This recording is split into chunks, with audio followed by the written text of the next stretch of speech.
मध्यकाल में हमारा सल्तनत काल आता है और मुगल काल आता है। इसमें बाहरी विदेशी आक्रमण भारत में आ चुके हैं और झारखंड के क्षेत्रीय राजाओं पर अब आक्रमण होना प्रारंभ होगा। बात समझ पा रहे हैं आप?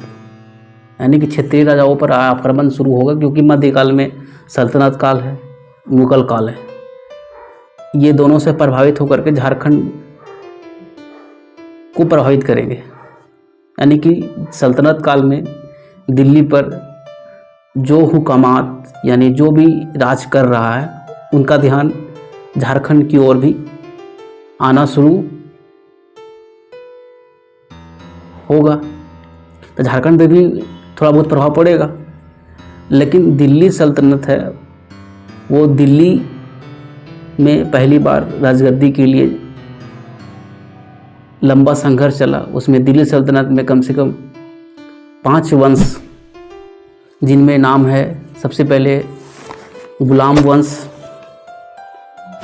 खिलजी वंश, और तीसरा तुगलक वंश, सैयद वंश और लोधी वंश। 5 वंश सल्तनत काल में दिल्ली पर गद्दी पर बैठे, लेकिन इनका ध्यान झारखंड की ओर नहीं गया। तो पहला कारण बताया जा रहा है कि झारखंड की भौगोलिक स्थिति ऐसा है कि यहाँ पे विंध्याचल पर्वत श्रृंखला जो लंबा था, और दूसरा है कैमूर की पहाड़ियाँ। ये दोनों ने झारखंड को भौगोलिक क्षेत्र सीमा ऐसा है कि वो दोनों झारखंड को बचाया। इसलिए यहाँ पे ध्यान किसी को गया नहीं, क्योंकि सल्तनत काल में दिल्ली पर बैठे जो भी राजगद्दी पर बैठे, उनका वर्चस्व पूरा भारत में कम बेश होता था।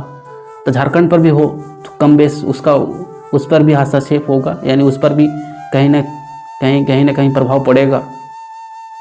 झारखंड पर भी प्रभाव पड़ेगा, पूरा भारत में झारखंड भी तो आता है, तो उस पर प्रभाव पड़ेगा। लेकिन ये दो भौगोलिक जो पर्वत श्रृंखला जो थे, पहाड़ थे, ये दोनों बचा कर रखे।